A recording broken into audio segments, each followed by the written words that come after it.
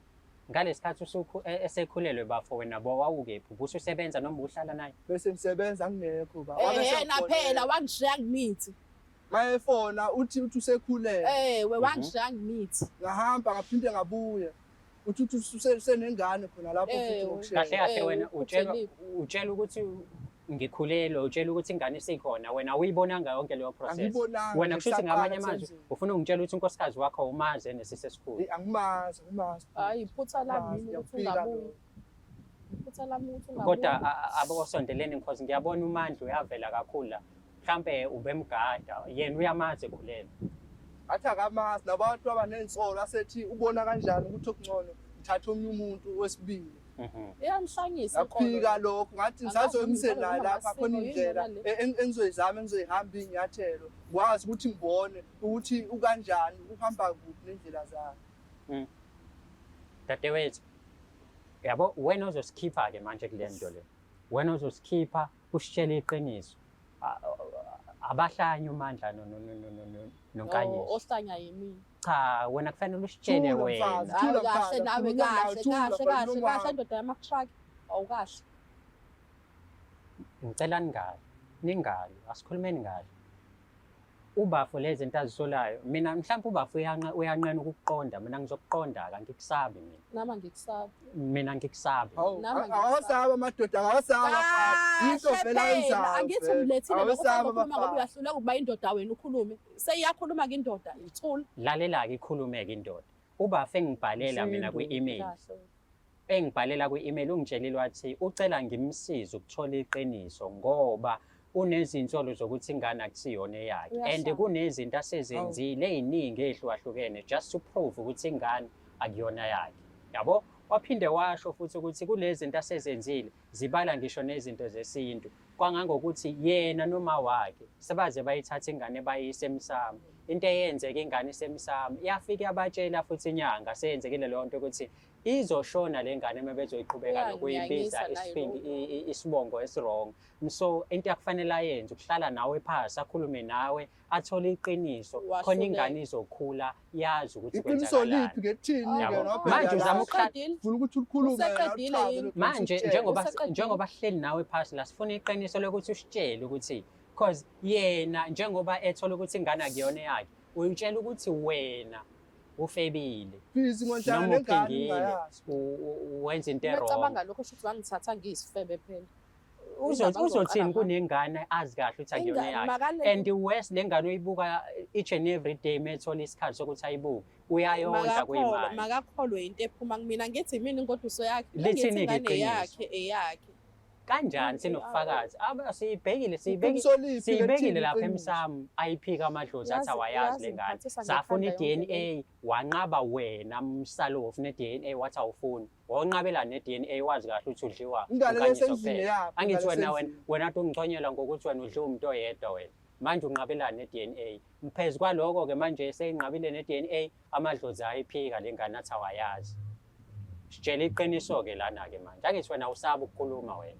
Awungisabi nami sengikutshelile ke indaba zakho nawe tshela ubafo indaba zakhe manje your time is now. Yini inkinga yenza ukuthi wena usale bese usala ujola mangekho ekhaya kwiqijikeni usufana nesizwe ukuthi manje usukhulelwe usuthi nginengane and kuyona yonke lento engicasula tu wenza umfowethu isilima ucasuka ungenaphi indaba enzaba ungifakile ngiyangena uzosiza ngilapha yena ngithi uzosixazulula into engicasula tu ukuthi yonke le process ubafo akayibonanga uzwa nje kuthiwa ngikhulelwe ngina 3 months ngina 6 months manje kanye somfowethu ukuthi lezi usixazulule inkinga njengenjwayelo sithandwa sami indlela esithandwa kanye ke namhlanje sithandwa sakho bafo mina uzokukhulumela ke manje vele ngumbovu kulungile ngumbovu obovu ngifake nezinto ezibovu ngifuna iqiniso libovu khohlwa isithandwa sakho Inkanyiso ngijawula nawe ngilala nawe wena baba mntwana. uyafuna ukungezwa nami. lala nawe wena Mina manje la otshanini ngizokulalisa lo otshanini mina ngisho ngento manje khipha iqiniso. Inkanyiso ngicela sikude. ngicela ukuthi ukhulume iqiniso lapha mina ngesikwazi ukuthi sihambe iqiniso lakho Asikwazi ukunjani izinto phambi kwabantu emakhamera akuyona into bese angithi kimi wehluleke ukudlala kimi phambi komnyeni wakho wehluleke ufuna udlala elwaneni mngani yini ithuba lokuthi ukhulume iqiniso Dadewethu yazi ngikunika isikhathi sokuthi ukhulume kahle. Wena wanginikeza i-attitude. Manje sengithi ngikhuluma-ke manje. ngiyaxolisa ke phela. Okay. kwenzakeni Kwenzakaleni? Akwenzakalanga lutho. Uxolisani pho? yini into exolisayo Ngiyacela. Sivala amakhamera. yini Siva- exolisayo kwenze izinto Makavala amakhamera. Sivala amakhamera uzokhuluma nami naye ubaba soba u2. Eh, Otshele lo bafethu anicisha kancane lapho. Bazocisha manje sikhulume. So njengoba becisha nje manje u-right. ngikho right. Udinga amanzi. Sizodinga amanzi. Hey mfethu sifake kudeke namanzi. Inkulu le ndaba le. Awekho dadewethu awekho. angeke sabe iqiniso Awekho. lingaphumanga Yazi kodwa into engathi ngothisase kubenini uma ngothisase kubenini yabonga ngoba manje angithi awekho. ungifihlele Ba- kunemfihlo wena Angithi uthanga ngikulekelele. Ngiyakulekelela-ke manje kancane we getting there. Amanje asinawo dadewethu. Kodwa mina ngizokulekelela ukuthi ube right. Breathe in. Breathe out.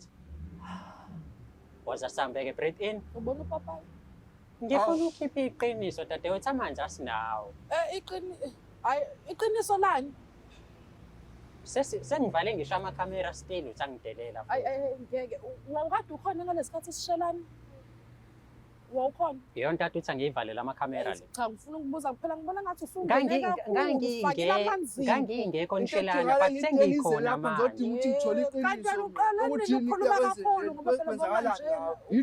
Wenze lento oyenzile ngoba uthi akakhulumi. Wele usenomkhulumeli-ke manje. Wena uchitha imizi yabantu. Angiyichithi Unayo kodwa nkosami noma intombi ke unayo intombi. anginayo kodwa menihlukana ngizongena wena. edelela ntombazane yabona ukuthi ihlaza kanjani eyisa yayibona ukuthi njani Lo muntu lo ima ngikutshela iqiniso lalo muntu. Lo muntu wakugqobhoza wakukhokhela. Wakwenza ingoduso yakhe. Wakuzalisa. Uwondla ibhomu engasilona lakhe. But still wena uhlula ukumtshela iqiniso elilodwa ukuthi ingane yabani. Phela ngaphila ngaphandle kwakho ufuna ukuyaka manje ukwanje. angifuna iqiniso Yena ukwenzela iqiniso elingako wena uhlule kumenzela elilodwa. Nami ngimenzele iqiniso La. kwaba nje Ukuthi uthola ulathini intombi ugqobhoza into ozobe uyiqala wena uzukazuka into oyiqala wena. It's not like ubekwenza yedwa and stuff. Bekwenza nobani? Benihlanganyela nje mengabe isex uyenza yedwana. Angithi niyenza nokuthi Sengikhuluma ngokuthi phela nkosi yami yena akadlanga kuyimanje uyasola ukuthi khona omunye odlile. Imkhululeke ukuthi angidlanga muntu. Ingane eyabani. umfakayo ingane Iphikwe i-DNA yakho. ngizosho ukuthi ingane yabani nkosi yami Khuluma. ngizosho. ingane yabana amanje ekungani ngenza isilima kangaka iminyaka emingaka angilali ngisebenza kanzima ngisebenzela wena ngondlana namaqadi nengane engingazazi wazi ukuthi into bekade ngenza bengiyenzela thina so2. ha Angithi uyenzela thina onguzenzela wena Angithi ukhulume ngokuthi lento yethu kumele siyikhulise siyibeke kwelinye izinto. Nami yona into hayi ngalendlela hayi ngalendlela Bafu ngicela mina ngifuna iqiniso yabo manje we getting there. Ngicela wehlise umoya. Qhubeka sisi. Okay. Yazi kanyiso akukho lula. Mhlawumbe ukuba sithandwa sami uhlale nami phansi. Wangibuza sakhuluma mhlawumbe bekuzoba lula. Akukho lula ukuthi ngivele ngizokhipha inkinga zami. mina ngibona kungekho lula ukuthi ngihlale phansi nami bhedeni ngikhulume nawe Ngilinde sibalikhulu ngilinde. Ukuba sihlale phansi salungisa inkinga mhlawumbe bengizokutshela ukuthi sithandwa sami inkinga ikephi. Manje angikwazi. angithi khona kungilethela ukuthi ngizofuna ukwazi ukuthi inkinga ikuphi ngizofuna ukuthola ngifezele phela ngifuna khona Hayi angikwazi ukuthola abantwana. awukwazi ukuthola abantwana Ukwazi kanjani ekhona ulihle? Ukhona nje ulihle. Usudida kwa yimina-ke manje. Shuthi nawe akuyona yakho please lengane. bamkhwela Hey. mna Mthamo bamkhwela musu ukuthi ngiyalala uyangicika musu ukuthi ngiyalala. Ingakanani Uyazi lapho, ukuthi ngishakalezana ingakanani nezinto ezingakanani. Uyazi ukuthi ngihlangabezana Zisiphi uzongitshela ukuthi ngiyalala umusa Angisazi. nawo yona indoda yokwanele ngoba bozoza ukuba ngiyalala nabanye abafana yongiyeke. Uma ngabe uthi awukwazi ukuthola abantwana, umthole kanjani uLihle?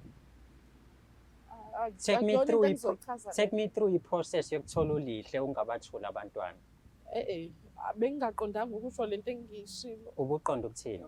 Kade wabani uLihle manje? Owethu uKhanyiso. Kanjani wena umphika? Angithi wena uthi wena awukwazi ukuthola abantwana.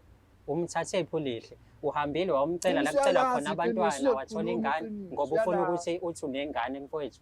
Kwenzeka into kanjani?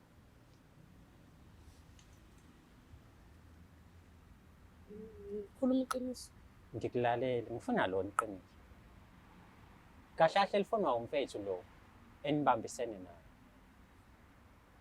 Uthi ngikwazi iqiniso mina. Musa phela ukuthetha. Uthi ngikwazi iqiniso kodwa khona uma usangithanda ufuna ukuthi izinto zihambe kahle phakathi kwami nami ufuna ukuthi siqhubeke futhi sizwane. Kuphela impilo besiyiphila phambili. UKhanyiso. Ulihle sisanda sami ngithatha njengengelosi. Awu. Ezokwakha umuzi wethu. Ezokhuphula nawe wawujabulile sithola uLihle. Angizange ngijabule ngoba mina wangifihlele leda ngiyazi lento le. Zonke lesikhathi lokho ngiyifuna into ngiyayibuka ayithele ngane hayi akusiye yami. Inensolo angiyitholi kahle angiboni kahle. Okasithabile. Sithabile wapi? Yonke leminyaka ngiyabhubha ngiyashona. Ebusuku angilali uyafona uthi ingane iphiphele ukudla mina ngifaka imali ngiyafukuza. Ngoba ingane yendoda. Ufuna ukusikhipha nje sisu.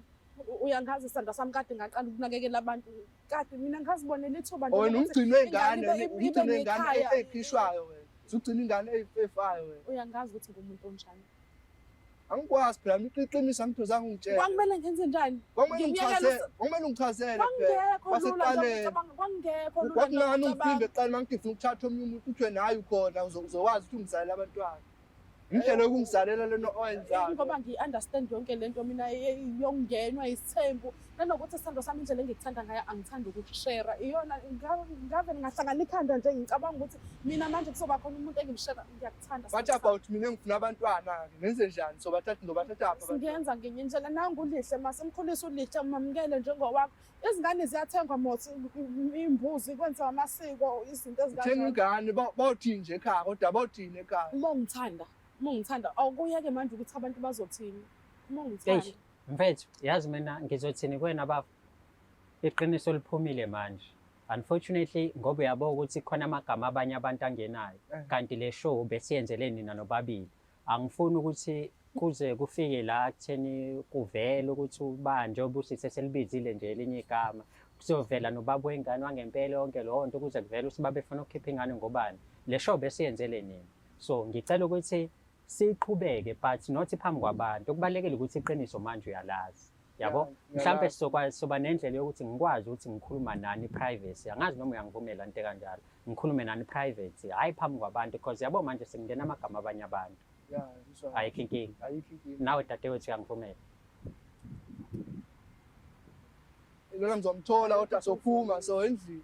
Ngizomthola ngizombamba. Bafehlisa umoya manje lento isifuna sixoxe kahle njengabantu abadala sisonke. Uyayibona i-episode yanamhlanje ukuthi ihamba kanjani nawe umbukeli. Mhlawumbe uyagoing through isimo esifanayo noma zake zenzeka izinto ezikanje ngakini and uyabona ukuthi nangu omunye futhi bamhedile. Ya ne impilo enzima ne uzithola kule situation wena wenze njani ke manje? Wenze njani kule situation? Mawukuthi uyangidinga kwi-event yakho noma ngabe uhlobo lomcimbi u-MC naye next big thing u-DJ naye next big thing ufuna umuntu ozokufika ukushayela ama-special appearances naye next big thing in KZN ngakwazi ukuthi ungibambe on socials dlala matifana noma ungithumele i-email to dlala.matifana@gmail.com matifana wami ugcina ngo-A mhlawumbe uthi ngisukume ngicela ukusukuma ngisho ukuthi igama lami ngingudlala matifana angena umatifane angena umatifani angena umatibhana angena umatibhana yonke lento eningibiza ngayo bafethu kuyazwela i-brand leni, igama liyi-brand. Ngicela ningihloniphe. Dlala Matifane. Sengathi uNkulunkulu kaMatifane anganihawukela. Sibonga kakhulu ukubukela kwenu.